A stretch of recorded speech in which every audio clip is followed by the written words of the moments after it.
নমস্কার বন্ধুরা, আশা করি তোমরা সবাই ভালো আছো। আজকে আমরা শিখব কম্পিউটারের মেমোরি সম্বন্ধে। তো চলো শুরু করি। কম্পিউটারের মেমোরি খুব ইম্পর্টেন্ট জিনিস। কম্পিউটারে আমরা যে বৈশিষ্ট্যগুলো পড়েছিলাম তার মধ্যে আমরা বলেছিলাম যে কম্পিউটারের মেমোরির জন্যই কম্পিউটার এত তাড়াতাড়ি জনপ্রিয় হয়ে উঠেছিল। তো আজ আমরা সেই কম্পিউটারের মেমোরি সম্বন্ধে আলোচনা করব। কম্পিউটারের যে মেমোরি আছে তাতে আমরা প্রচুর পরিমাণে ডেটা স্টোর করে রাখতে পারি এবং দরকার মতো সেই ডেটাগুলোকে আবার ফিরে পেতে পারি। এই যে কম্পিউটারের মেমোরি রয়েছে, এই মেমোরিতে কিন্তু আমরা অফুরন্ত ডেটা স্টোর করে রাখতে পারি না। মানে আমরা প্রচুর পরিমাণে ডেটা রাখতে পারি, কিন্তু সেটা অফুরন্ত নয়, মানে আনলিমিটেড নয়।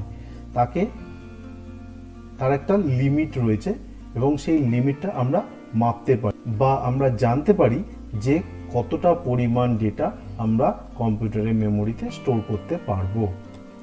কম্পিউটারের মেমোরিকে মাপার জন্য আমরা একটা একক ব্যবহার করে থাকি বা ইউনিট ব্যবহার করে থাকি, যেটাকে বলা হয় বাইট।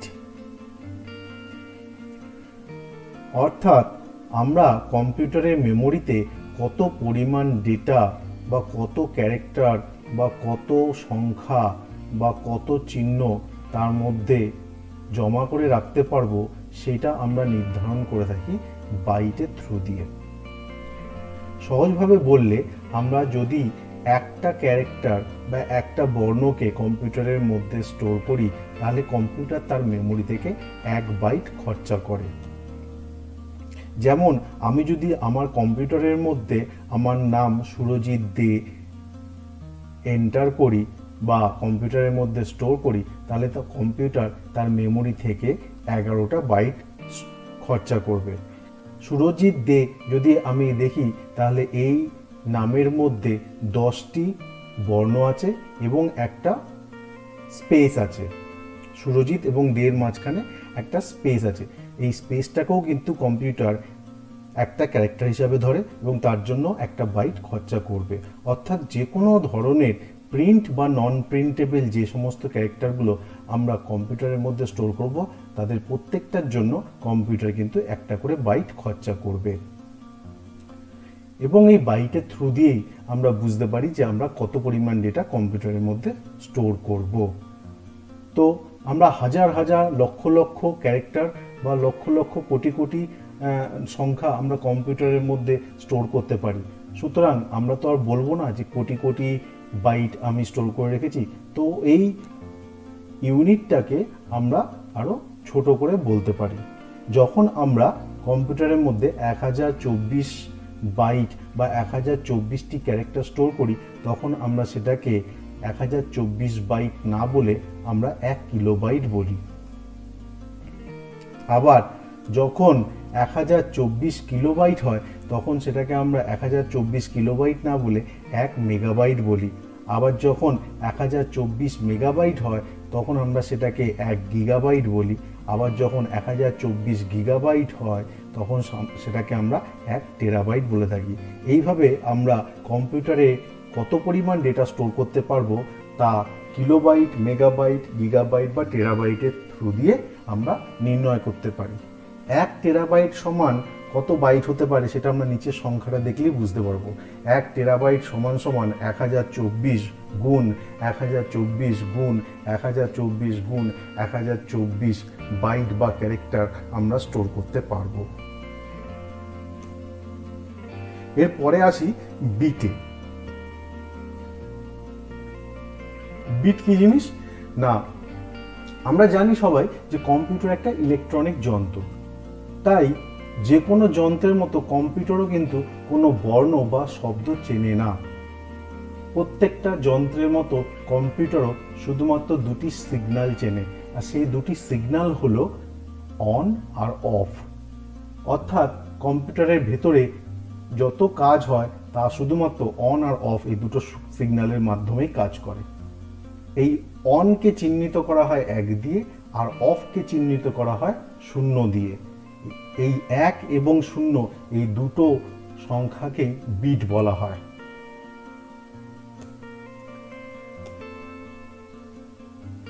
একটি বর্ণকে কম্পিউটার 8টি বিটে পরিবর্তন করে মেমোরিতে জমা রাখে।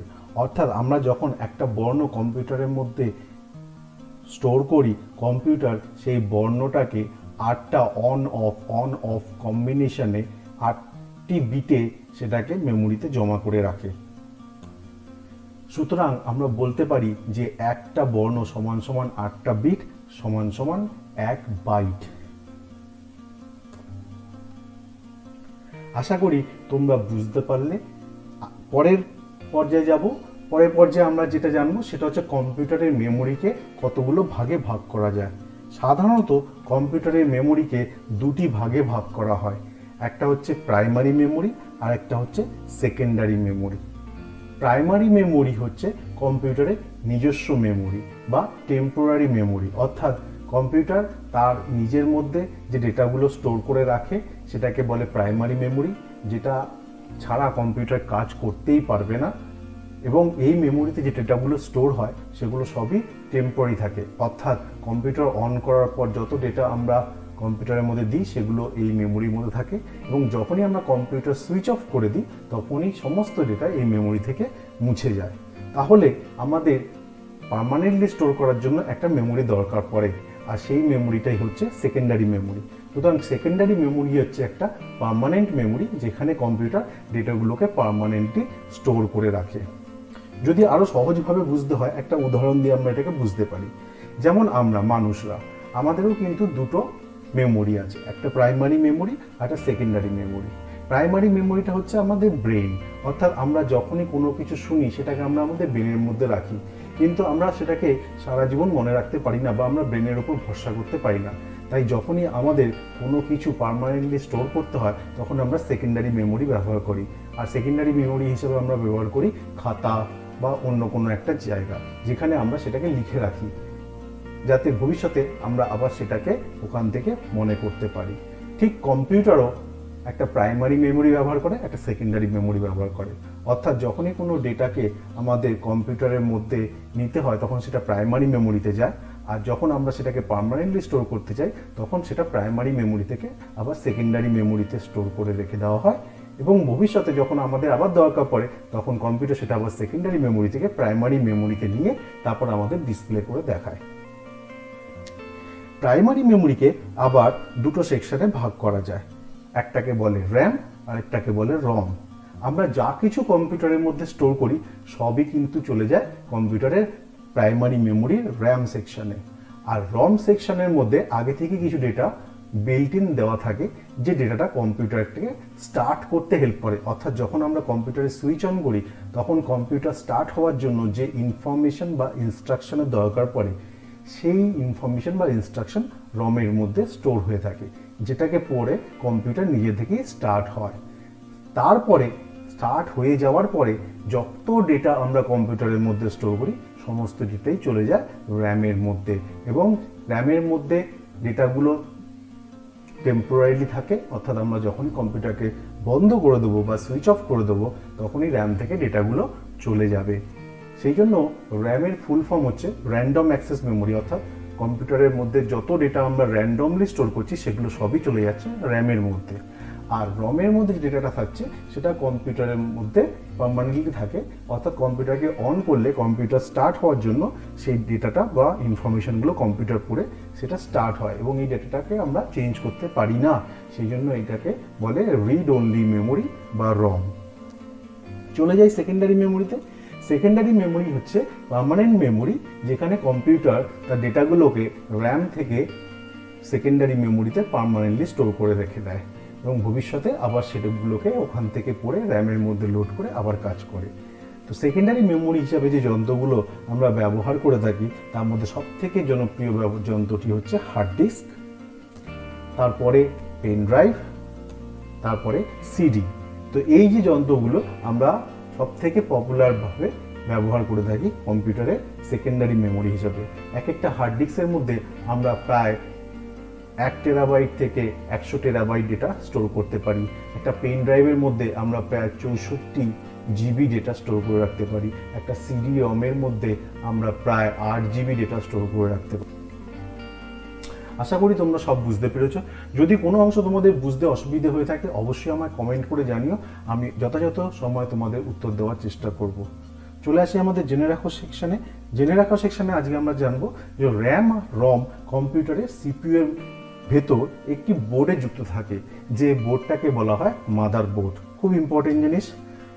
এরপরে জানবো যে প্রাইমারি মেমোরি হলো একটা টেম্পোরারি মেমোরি এবং সেকেন্ডারি মেমোরি হলো পার্মানেন্ট মেমোরি। অর্থাৎ প্রাইমারি মেমোরির মধ্যে যে ডেটাগুলো থাকে সেগুলো কম্পিউটার যতক্ষণ চলতে থাকে ততক্ষণ স্টোর হয়ে থাকে, কম্পিউটার বন্ধ হয়ে গেলেই কিন্তু সেখান থেকে সব ডেটা মুছে যায়। আর সেকেন্ডারি মেমোরির মধ্যে ডেটাগুলো সব সময় স্টোর হয়ে থাকে, কম্পিউটার বন্ধ হলেও স্টোর হয়ে থাকে এবং কম্পিউটার চলতে থাকলেও স্টোর হয়ে থাকে, পার্মানেন্ট মেমোরি। র্যামের পুরো নাম র্যান্ডম অ্যাক্সেস মেমোরি, রমের পুরো নাম রিড অনলি মেমোরি। বিট আমরা একটু আগে জানলাম, এই বিট কথাটির পুরো নাম হচ্ছে বায়োনারি ডিজিট। বায়োনারির বিআই এবং ডিজিটের টি, এই তিনটে অক্ষরকে নিয়ে হয়েছে বিট, কারণ বিট বায়োনারি ডিজিটকেই ফলো করে তৈরি করা হয়ে থাকে। আশা করি তোমরা এই পর্বে সমস্ত জিনিস বুঝতে পেরেছো। পরের পর্বে আমরা সফটওয়্যার এবং হার্ডওয়্যার নিয়ে আলোচনা করব। আশা করি পরের পর্বেও তোমরা আমার সঙ্গে থাকবে। তোমরা সবাই ভালো থেকো এবং সুস্থ থেকো। ধন্যবাদ।